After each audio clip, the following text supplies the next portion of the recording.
নমস্কার।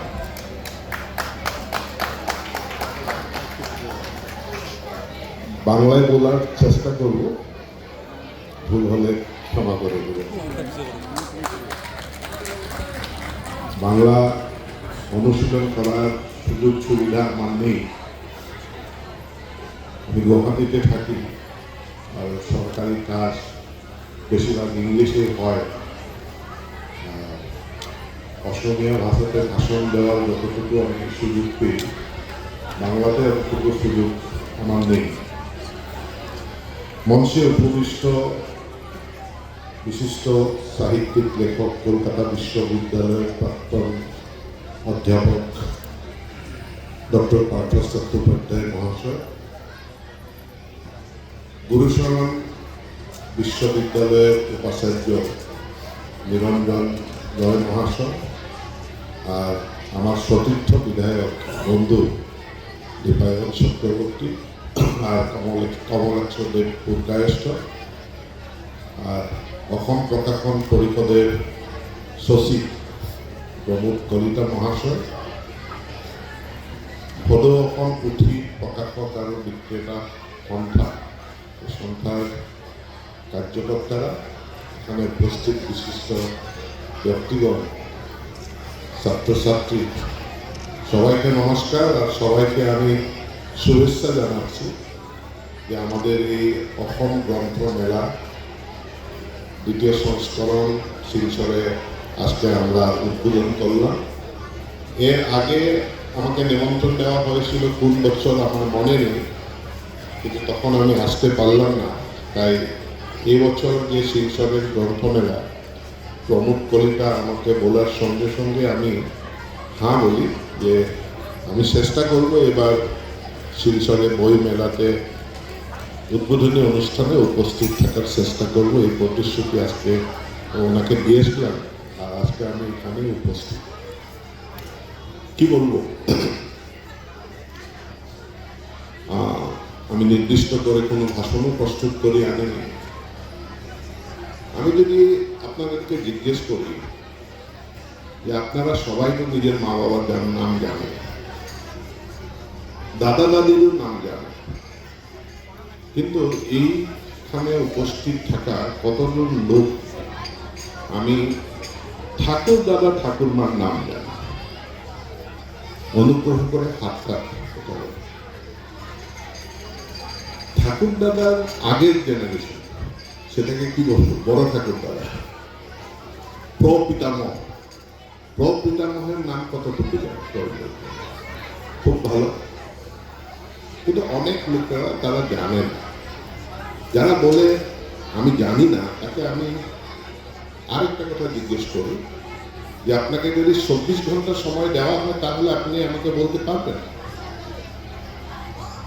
কেউ কেউ 24 ঘন্টার মধ্যে পরিবারের অন্য লোকের সঙ্গে আলাপ আলোচনা করে তারা নামটা আবিষ্কার করে, কিন্তু অনেক লোক চেষ্টা করে সেটা করতে পারে, ভুলে গেছে, লস্ট। অন্য কথা আপনি সেরে দিন যে নিজের পরিবারের যেটা ফ্যামিলি ট্রি, এই ফ্যামিলি ট্রিটায় অনেক লোক ভুলে গেছে, ভুলে যায়। কেন ভুলে যায়? আরো আমাকে যদি আপনি জিজ্ঞেস করেন যে আমি আমার বড় বড় ঠাকুর দাদার নাম কি জানি, আমার উত্তরটা না, আমি জানি না। এই সময় আমি আপনাকে উত্তর দিতে পারবো, কিন্তু যদি আপনি আমাকে একটু সময় দিন তাহলে আমি বলতে পারবো। কাউকে জিজ্ঞেস করে না। আমার বাবা একটা বই তৈরি করে গেছে, আমার বাবা আমার ফ্যামিলি হিস্ট্রি একটা বই তৈরি করে ঘরে রেখে গিয়েছে, যেটাতে 14-15 পুরুষ দুটোই হিস্ট্রি লেখা আছে।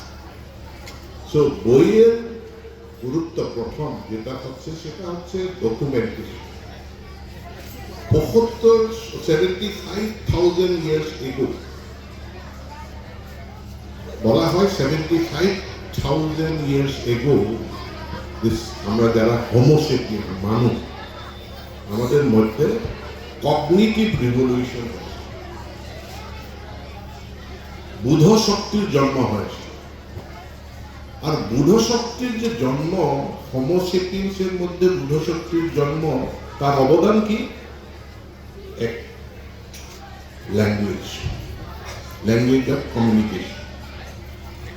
নাম্বার 2, যেটাকে বলা যায়, আপনি বলতে পারেন religion, customs and traditions, to stay together, to live together. 10,000 বছর আগে এগ্রিকালচারাল রিভলিউশন হয়েছে। কৃষি করে, মানে হান্টার গেদারার স্টেজ থেকে কৃষি করে মানুষ জীবিকা নির্বাহন করাটা শিখেছিল 10,000 বছর আগে। কিন্তু এসবের কোনো ডকুমেন্টেশন নেই। সায়েন্টিস্টকে সায়েন্টিফিক মেথড নিয়ে খুঁজে তথ্য বাইর করতে পেরেছে, কিন্তু তার কোনো বই নেই, তার কোনো ডকুমেন্টেশন। ডকুমেন্টেশন যদি দেখতে যাই, শিলালিপি, তাম্রলিপি, হাসি পাথর পুঁথি, এসব হচ্ছে প্রাচীন ডকুমেন্টেশন। আর এই প্রাচীন ডকুমেন্টেশন থাকার জন্য আজকে বাংলা ভাষা একটা ক্লাসিক্যাল ল্যাঙ্গুয়েজ হিসাবে আমি ভারত সরকার থেকে স্বীকৃতি পেয়েছি। অসমীয়া ভাষা এই ডকুমেন্টেশন থাকার জন্য, অসমীয়া ভাষার 1000 বছরের যদি আপনার ডকুমেন্টেশন আছে, 1000 ইয়ার্স, 1000 ইয়ার্সের যদি লিখিত ভাষার তথ্য আসে, তাহলে আপনি একটা ক্লাসিক্যাল ল্যাঙ্গুয়েজের স্বীকৃতি পেতে পারেন। বাংলা আর অসমীয়া এই দুটো ভাষারই 1000 বছরের ডকুমেন্টেশন, ইতিহাস আছে। শঙ্করদেবের রচনা 500 ইয়ার্স ওল্ড। তার আগে শিলালিপি রয়েছে, তাম্রলিপি রয়েছে, কানাই বরফি গুয়াহি। সো ডকুমেন্টেশন, বই আন্দোলনের মূল কথাটা হচ্ছে ডকুমেন্টেশন। এটা 1 নম্বর। 2 নম্বর, বই পড়া কাকে দরকার? বই স্টুডেন্টস, ফর লার্নিং। স্টুডেন্টস তাদেরকে স্ট্রাকচারড লার্নিং একটা করতেই হবে। সরকার, সমাজ সেটাকে বিদ্যালয় শিক্ষা, উচ্চ শিক্ষা, প্রফেশনাল শিক্ষা, এইভাবে তাকে স্ট্রাকচার করে দিয়েছে। আর যার যে স্ট্রাকচারে যে জ্ঞান, তথ্য, স্কিলের দরকার, সে সেগুলি বই পড়তেই হবে। কিন্তু যারা স্টুডেন্টস নয়, those who are not students, why we need to read a book? একটা গল্প, আমি মেডিকেল পড়ার সময় একবার এক জায়গাতে আমাকে থাকতে হয়েছিল, আর আমার সামনে একটা ফ্যাক্টরি ছিল। আর আমি দেখি ফ্যাক্টরিতে বিহারি কিছু মজদুর, শ্রমিক, তারা সারা দিন খুব শ্রম করে, কষ্ট করে, কাম করে। আমি দিনভর কাজ করি, আমি থেকে যাই, আমি মানে টায়ার্ড হয়ে যাই। কিন্তু এই শ্রমিকদেরকে দেখি যে তারা দিনভর শ্রম করে, আর দিনভর শ্রম করার পর সন্ধ্যাবেলা আহার গ্রহণ করার পর তারা এই ঢুলকিটা নিয়ে কীর্তন করে, আর রাত 12টা অবধি কীর্তন করে। আর কীর্তনের মধ্যে তারা খুব ফুর্তি করে, সারা রাড়া করে, খুব ফুর্তি করে। তো আমার প্রশ্নটা এরা গোটা দিনটা এত কষ্ট করে কাজ করলো, আর তারপরে কীর্তন করার শক্তি কোথা থেকে পায়? আর রাত 12টা পর্যন্ত কীর্তন করার পরে আর পরের দিন সকালে উঠে শ্রম করার শক্তি কোথা থেকে পায়? তখন তার উত্তর আমি মেডিকেল বইয়ের মধ্যে খুঁজেছিলাম, আর খুঁজে পেয়ে এটার উপর আমি চিন্তা করেছিলাম। আরো জানাশোনা প্রফেসরকে আমি জিজ্ঞেস করেছিলাম যে এই শক্তি, এই শ্রমিকরা কিন্তু কোনো ধরনের মাদক দ্রব্য গ্রহণ করে, মদ তারা খায় না, ভাঙ টাং এসব কোনো কিছুই খায় না। কিন্তু এই 4-5 ঘন্টা মানে গোটা দিন শ্রম করার পরে 2 ঘন্টা 3 ঘন্টা 4 ঘন্টা তারা এই ভর্তি করার কীর্তন করার শক্তি কোথা থেকে পায়, আর কীর্তন করলে তাদের কি লাভ হয়। তবে এখন একজন প্রফেসর আমাকে এক্সপ্লেন করে দিয়েছিল যে শরীর মানে শুধু ফিজিক্যাল শরীরটা নয়, শরীর মানে শরীর আর মন। আর যাকে আমরা মন বলি, এই মনের কন্ট্রোল সেন্টারটা হচ্ছে ব্রেন। আর ব্রেন নিয়ন্ত্রণ করে কয়েকটা হরমোন আছে, যাকে আমরা বলি, মেডিকেল ভাষায় বলি ডোপামিন, অক্সিটোসিন, সেরোটোনিন এটসেট্রা। আর এই আপনার কতটুকু আপনার টায়ার্ড হবে, আপনি ভাগর লাগবে, এক্সস্ট হবে, এটা নির্ভর করে আপনার ব্রেনের এই ডোপামিন, সেরোটোনিন, অক্সিটোনিন এই হরমোনগুলির উপর। আপনার ফিজিক্যাল এক্সরশনটা মেইন নয়, মানুষের ফিজিক্যাল এক্সরশনটা মেইন নয়, মানসিক এক্সরশনটা মেইন। তো মানসিক রিজুভেনেশন, তারা যখন নাম কীর্তন করেন, তাদের মানসিক একটা রিজুভেনেশন, একটা পুনর্জীবন তারা লাভ করে, শক্তি পায় কাজ করার জন্য। তারপরে একদিন দেখলাম কোনো ছট পূজা নাকি শ্রমিকগুলি নেই, শ্রমিকগুলি নেই, 2 জন আছে। এই 2 জনকে মালিক যেতে দিল। সন্ধ্যাবেলা আমি 2 জনকে ওদের দিকে তাকিয়ে আমি দেখলাম ভেরি স্যাড মুড, খুব দুঃখজনক ভাবে, দুঃখ করিয়া তারা বসে আছে।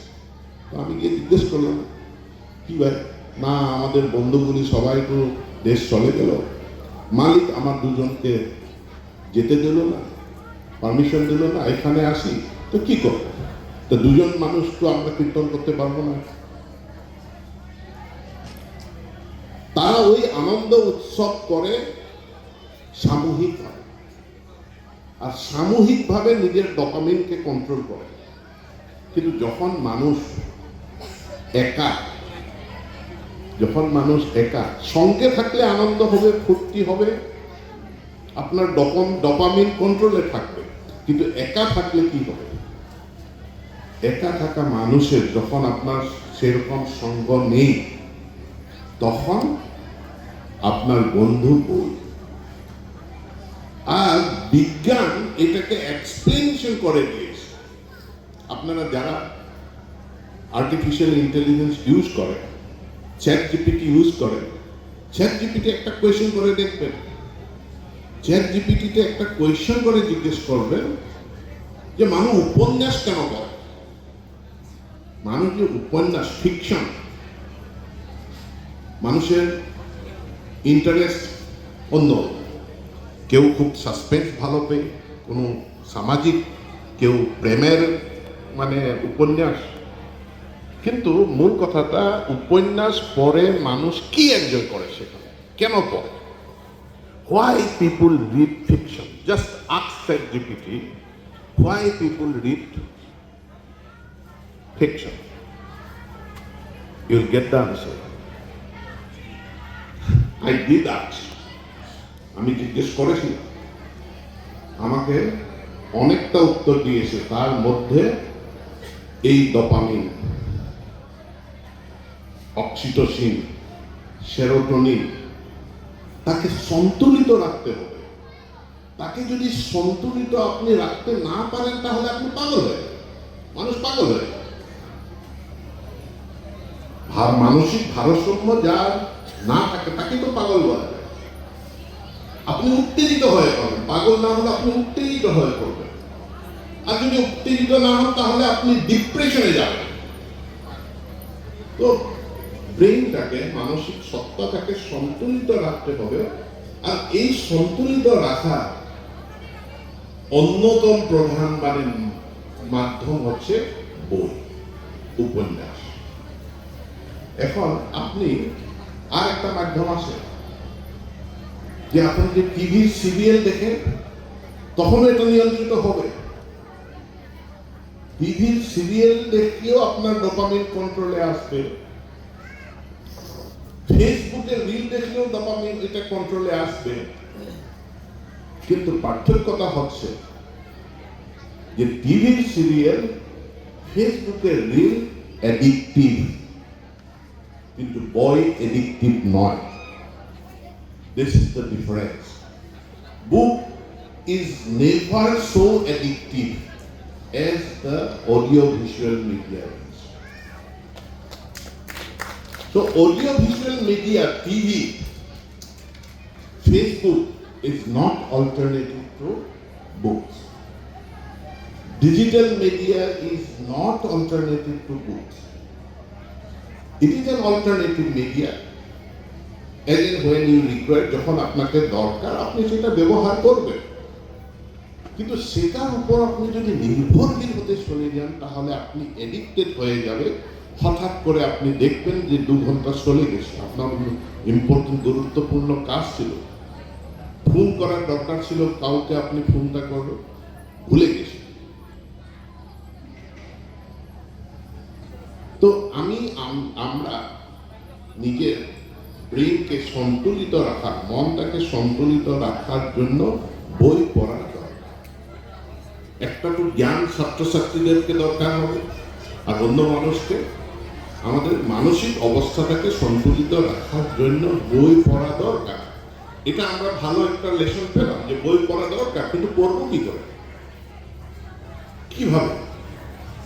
Because their second question comes, বই পড়াটা একটা অভ্যাস। যদি অভ্যাস না থাকে, আপনি জানেন মর্নিং ওয়াক করাটা একটা খুব ভালো, ইভিনিং ওয়াক করাটা আপনার পক্ষে খুবই ভালো। 1 ঘন্টা যদি জিম করতে পারেন খুবই ভালো আপনার শরীরের জন্য। কিন্তু আজকে সোমবার, মঙ্গলবার থেকে যাব, মঙ্গলবার বলবেন এখন তো বৃষ্টি পড়ছে, বৃষ্টির সময় আর কি মর্নিং ওয়াক করবো, আজকে থাকছে। অভ্যাস না থাকলে, আমরা জানি morning walk is good, but because of lack of habit we fail to do that morning walk. We know reading is good, but due to lack of habit of reading, we fail to read.